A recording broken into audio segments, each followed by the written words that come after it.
என்ன இதெல்லாம்? என்ன பண்ணிட்டு இருக்க? இதுக்காக தான் உன்னை கஷ்டப்பட்டு காலேஜுக்கு அனுப்பிட்டு இருக்கோமா? ஏய், உன்னதான் கேட்டுட்டு இருக்கேன். வாய் திறந்து பதில் சொல்லு. இதுக்குதான் உன்னை காலேஜுக்கு அனுப்பிட்டு இருக்கோமா? என்ன மன்னிச்சிடுனே. மன்னிக்கணுமா? அடிச்சதான் பல்லெல்லாம் பறந்துடும். படிக்க அனுப்பிச்சா லவ் பண்ணிட்டு சுத்திட்டு இருக்கியா?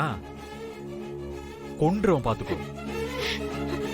வேலு, கோவப்படாம ஒரு நிமிஷம் நாங்க சொல்றது பொறுமையா கேளுடா. டேய், நான் என் தங்கச்சி கிட்ட பேசிட்டு இருக்கேன். அனாவசியமா நீ குறுக்க வராத. அப்புறம் நான் என்ன பண்ணுவேன்னு எனக்கே தெரியாது. என்னடா அடிக்கணுமா? எவ்வளவுனா அடிச்சுக்கோடா. நான் சொல்ல வரத ஒரு நிமிஷம் கேட்டுட்டு அதுக்கப்புறம் உனக்கு என்ன தோணுதோ அதை பண்றா. இங்க பாரு வேலு, உன் கோவம் நியாயமானதுதான். எனக்கும் ஒரு தங்கச்சி இருக்கா. ஒரு அண்ணனா உன் மனசுல என்னென்ன கேள்வி ஓடிட்டு இருக்கோன்னு என்னால புரிஞ்சுக்க முடியுதுடா. அது எல்லாத்துக்குமே என்கிட்ட ஒரே ஒரு பதில் தான் இருக்கு.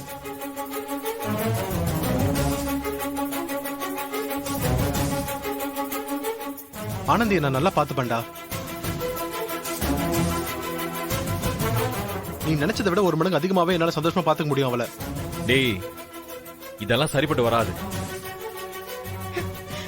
உங்க குடும்பத்துக்கு எங்க குடும்பத்துக்கு ஒத்து வராது. இதெல்லாம் இதோட விட்டுரு. சரிப்பட்டு வராதுன்னு நீயே முடிவு பண்ணிட்டா எப்படிரா? உட்காந்து பேசினா தானே தெரியும். பேசலாம்டா, புரிஞ்சுக்கோடா ப்ளீஸ்ரா. டேய், என்னை பத்தி உனக்கே நல்லா தெரியும்ல. நான் எப்படிப்பட்டவன், என்ன வேலை பார்க்கறேன், எவ்வளவு சம்பளம் வாங்கணும் முதற்கொண்டு எல்லாமே உனக்கு தெரியும்லடா. அப்புறம் ஏன்டா இவ்வளவு யோசிக்கிற? சத்தியமான ஆனந்தி என் உசுருக்கும் மேலா நடக்கிறேன்டா. அவளை ரொம்ப லவ் பண்றேன்டா.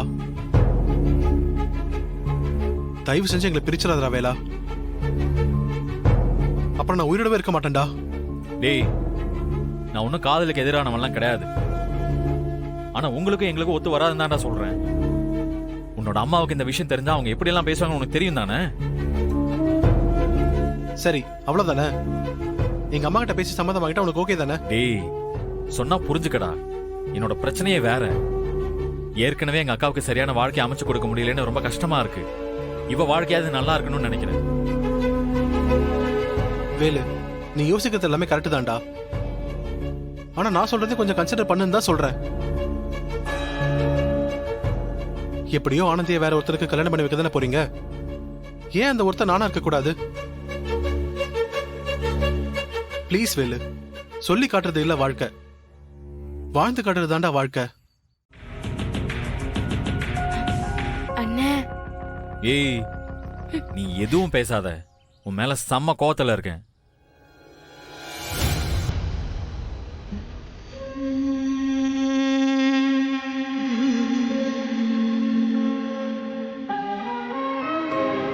சரிடா, நீ உங்க வீட்டுல பேசி இன்னைக்கு பொண்ணு கேட்டு வா. நானும் எங்க வீட்டுல போய் பேசுறேன். எவ்வளவு சீக்கிரம் முடியுமோ அவ்வளவு சீக்கிரம் இந்த கல்யாணத்தை முடிச்சிடுவேன். சரி சரி, போ போ. வாண்டு மாதிரி இருந்துட்டு இவ்வளவு பெரிய வேலை பார்த்துருக்கல நீ. வீட்டுக்கு வா, அப்புறம் இருக்கு உனக்கு. டேய் மாப்பிள்ள, அவள் எதுவும் பண்ணாதடா, பாவண்டா அவ. ஐயோ, அதுக்குள்ளேயா வாடா? இன்னும் என் தங்கச்சி தான்டா.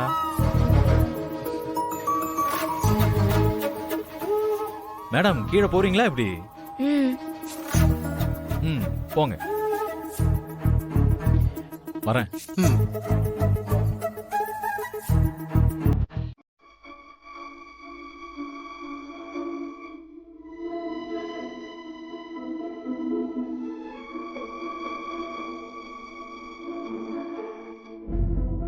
ஏன்பா வேலு, ஏதோ பேசணும்னு சொல்லிட்டு அமைதியாவே நின்றுட்டு இருக்க, என்னப்பா விஷயம்?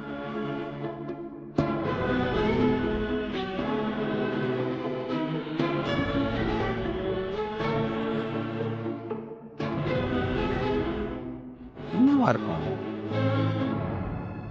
இல்லப்பா, அது எப்படி ஆரம்பிக்கிறதுன்னு தெரியல.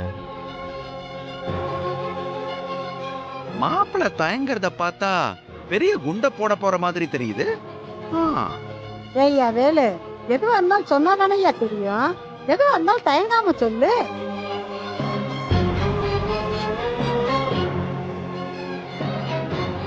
டேய், அவளை எதுக்குடா பாக்குற? என்ன விஷயம்னு பட்டுன்னு சொல்லு. அப்பா அம்மா நான் சொல்ற விஷயத்தை கேட்டு நீங்க 2 பேரும் கோவப்படக்கூடாது. கன்ஃபார்மா அணுகுண்டு தான் போல இருக்கே.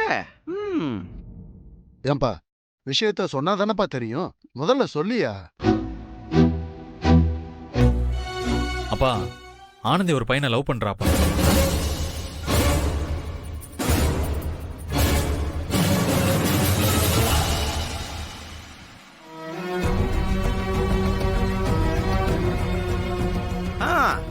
அப்படி போடு மாப்ள. நான் எதிர்பார்த்த மாதிரியே பெரிய குண்டாதான் வீசிருக்க. யோ என்னையா சொல்ற வேலு, நெசமாவா? ஆமாமா. அடி பாவி, என் குடும்ப மரத்தை வாங்குறதுக்கு என் வயித்துல வந்து பிறந்தியா? அம்மா அம்மா சொல்றத கேளுங்கம்மா. அம்மா தோளுக்கு மேல வளர்ந்த புள்ளைய போய் கை நீட்டி அடிச்சிட்டு இருக்க. எனக்கு வர்ற ஆத்திரத்துக்கு இவள அப்படியே அம்மா கழுத்தை நெரிச்சு அம்மா நிப்பாட்டு. ஊர்ல இருக்க யாராவது பிள்ளை ஓடி போனது கேள்விப்பட்டாலே எனக்கு 4 நாளைக்கு தூக்கம் வராது. இப்ப என் வீட்டுல இருந்துகிட்டே இவ இந்த மாதிரி காரியத்தை பண்ணி வச்சிருந்தானா நான் என்ன பண்ணுவேன் சொல்லு கடவுளே.